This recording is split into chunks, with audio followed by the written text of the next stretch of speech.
Bismillahirrahmanirrahim. Assalamualaikum warahmatullahi wabarakatuh. Alhamdulillahirrahmanirrahim. Pada kesempatan malam hari ini, kami dari kelompok 2 masih bisa bertemu dengan teman-teman semua beserta Ibu Ira selaku dosen Bahasa Indonesia. Oleh karena itu, marilah kita panjatkan puji syukur kepada Allah Subhanahu wa Ta'ala atas nikmat sehat untuk membuka presentasi pada hari ini. Tidak lupa kita haturkan sholawat kepada Nabi Muhammad SAW yang telah menjadi petunjuk bagi umat manusia menuju ke jalan yang benar, yakni agama Islam. Semoga lantaran bersolawat itu kita semua dapat mendapatkan syafaat di hari kiamat nanti. Amin, amin ya Allah ya Rabbal alamin. Adapun topik yang kami sampaikan dalam presentasi kali ini yaitu tentang kalimat. Kami dari kelompok 2 Bahasa Indonesia 3I Manajemen, perkenalkan saya dengan Yus Ruslan, ada kelompok kami ada Salma Fadila, Vivian Nur Afia, dan Malida Nur Hamidah.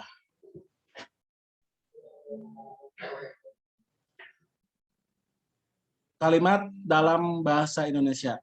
Ini menjadi topik presentasi pada malam hari ini, di mana kalimat dalam bahasa Indonesia ada kalimat berpredikat kata kerja, ada kalimat berpredikat bukan kata kerja, ada pola dasar kalimat, ada juga jenis kalimat menurut struktur gramatikalnya. Mungkin untuk selanjutnya akan disampaikan oleh rekan kami. Kami persilahkan. Baik, terima kasih Pak Ruslan. Untuk di sini, pertama kita akan menjelaskan mengenai pengertian kalimat. Kalimat itu suatu bagian atau rentetan kata yang selesai dan menunjukkan pikiran yang lengkap. Nah, yang dimaksud dengan pikiran yang lengkap adalah informasi yang didukung oleh pikiran yang utuh. Sekurang-kurangnya kalimat dalam ragam resmi, baik lisan maupun tertulis, harus memiliki subjek atau pokok kalimat dan predikat atau sebutan. Nah, kemudian kalimat dalam bahasa Indonesia itu ada 2 macam. Yang pertama, kalimat-kalimat yang berpredikat kata kerja, contohnya tugas itu dikerjakan oleh mahasiswa. Dan yang kedua ada kalimat-kalimat yang berpredikat bukan kata kerja. Contohnya, dalam ruang itu memerlukan 3 buah kursi. Nah, selanjutnya di sini ada pola dasar kalimat. Pola dasar kalimat itu juga dapat disusun berdasarkan kata kerja, kata sifat, kata benda, dan kata bilangan. Nah, salah satu dari banyaknya contoh bisa kita lihat di sini. Ada kata benda dan juga kata kerja, contohnya mahasiswa berdiskusi. Sampai ada contoh mengenai kata benda sekaligus kata bilangan, kata kerja, dan juga kata sifatnya. Bisa kita lihat lagi dari contoh ini. Kemudian selanjutnya ada jenis kalimat menurut struktur gramatikalnya. Yang pertama itu kalimat tunggal, terdiri atas 1 subjek dan 1 predikat. Dan yang kedua, kalimat majemuk, setara terjadi dari 2 kalimat tunggal atau lebih. Kalimat majemuk setara dikelompokkan menjadi 4 jenis. Salah satu contohnya yang pertama, ini ada 2 kalimat tunggal atau lebih dapat dihubungkan oleh kata dan atau serta jika kedua kalimat tunggal atau lebih itu sejalan. Dan hasilnya disebut kalimat majemuk setara perjumlahan. Contohnya, kami membaca dan mereka menulis. Tanda koma dapat digunakan jika kalimat yang dihubungkan itu lebih dari 2 kalimat tunggal. Contohnya, direktur senang, karyawan duduk teratur, dan para nasabah antri. Dan selanjutnya akan dilanjutkan oleh rekan saya, Pipin. Dipersilakan.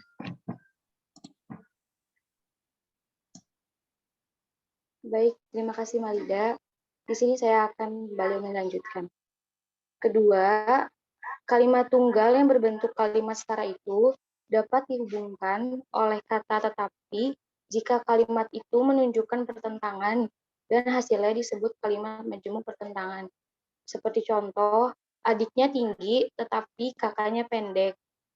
Dua kalimat tunggal atau lebih dapat dihubungkan oleh kata lalu dan kemudian jika kejadian yang dikemukakan berurutan dan hasilnya disebut kalimat majemuk setara berurutan.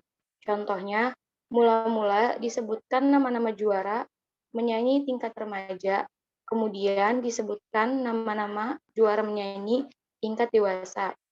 Dapat pula dua kalimat tunggal atau lebih itu dihubungkan oleh kata atau jika kalimat itu menunjukkan pemilihan dan hasilnya disebut kalimat majemuk setara pemilihan. Contohnya, para debitur sepeda motor dapat membayar cicilannya di kantor pos yang terdekat atau para petugas menagihnya ke rumah debitur langsung.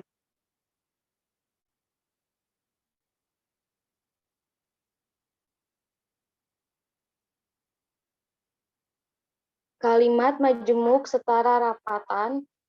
Dalam kalimat majemuk setara, ada yang berbentuk kalimat rapatan, yaitu suatu bentuk yang merapatkan dua atau lebih kalimat tunggal, yang dirapatkan ialah salah satu unsurnya.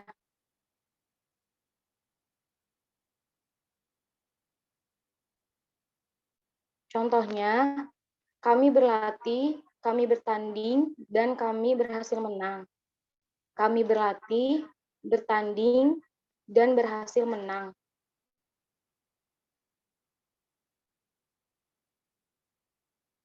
Berikutnya, kalimat majemuk tidak setara.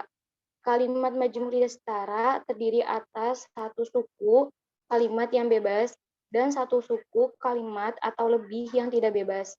Jalinan kalimat tersebut menggambarkan taraf kepentingan yang berbeda-beda di antara unsur gagasan yang majemuk. Inti gagasan dituangkan ke dalam induk kalimat, sedangkan pertaliannya dari sudut pandangan waktu, sebab, akibat, tujuan, syarat, dan sebagaimana dengan aspek gagasan lain diungkapkan dalam anak kalimat. Seperti contoh, yang pertama, para pemain sudah lelah. Kedua, para pemain boleh beristirahat. Tiga, karena para pemain sudah lelah, para pemain boleh beristirahat. Selanjutnya, karena sudah lelah, para pemain boleh beristirahat. Baik, selanjutnya akan dilanjutkan oleh rekan saya, Salma. Ya, terima kasih Pipin. Di sini ada jenis kalimat menurut bentuk gayanya atau retoriknya. Kalimat yang melepas jika kalimat itu disusun dengan diawali unsur utama, yaitu induk kalimat akan diikuti unsur tambahan, yaitu anak kalimat. Gaya penyajian kalimat itu disebut melepas. Unsur anak kalimat ini seakan-akan dilepaskan saja oleh penulisnya, dan kalaupun unsur ini tidak diucapkan, kalimat itu sudah bermakna lengkap.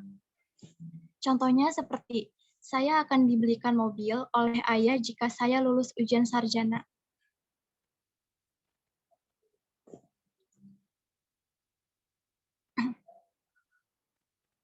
Selanjutnya ada kalimat yang berklimak.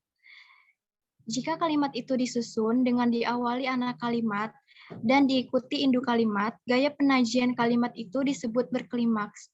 Pembaca belum dapat memahami kalimat tersebut jika baru membaca anak kalimatnya. Dan pembaca akan memahami makna kalimat itu setelah membaca induk kalimatnya. Sebelum kalimat itu selesai, terasa bahwa ada sesuatu yang masih ditunggu, yaitu induk kalimat. Karena itu, penyajian kalimat yang konstruksinya anak induk terasa berklimaks dan terasa membentuk ketegangan. Contohnya, karena sulit kendaraan, ia datang terlambat ke kantornya.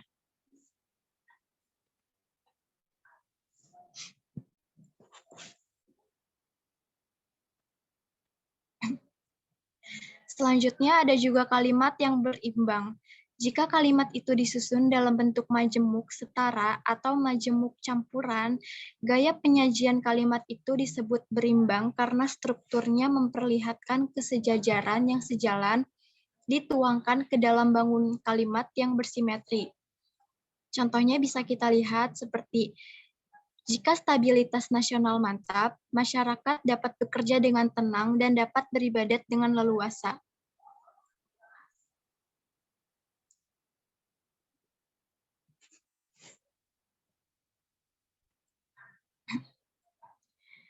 Ada jenis kalimat menurut fungsinya.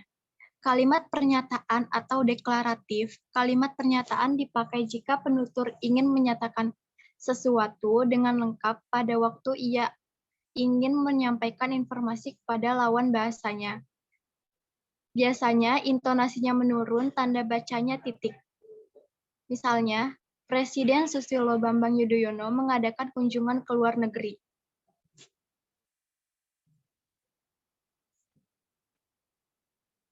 Kalimat pertanyaan atau interrogatif. Kalimat pertanyaan dipakai jika penutur ingin memperoleh informasi atau reaksi yang diharapkan. Biasanya, intonasinya menurun, tanda bacanya tanya. Contohnya seperti, kapan saudara berangkat ke Singapura? Dan yang terakhir ada kalimat perintah dan permintaan atau imperatif. Kalimat perintah dipakai jika penutur ingin menyuruh atau melarang orang berbuat sesuatu. Biasanya intonasinya menurun, tanda bacanya seru. Contohnya seperti, tolong buatkan dahulu rencana pembiayaannya.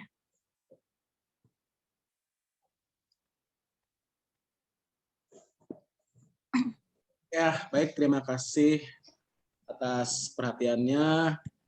Kurang lebihnya kami mohon maaf.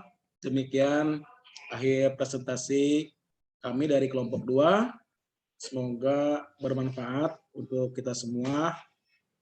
Semoga apa yang disampaikan barusan dapat menjadi ilmu bagi kita semua. Terima kasih. Sekali lagi kami ucapkan kalimat penutup bisa dibubuhi dengan kalimat motivasi, semangat, dan jangan pernah menyerah. Demikian, wassalamualaikum warahmatullahi wabarakatuh.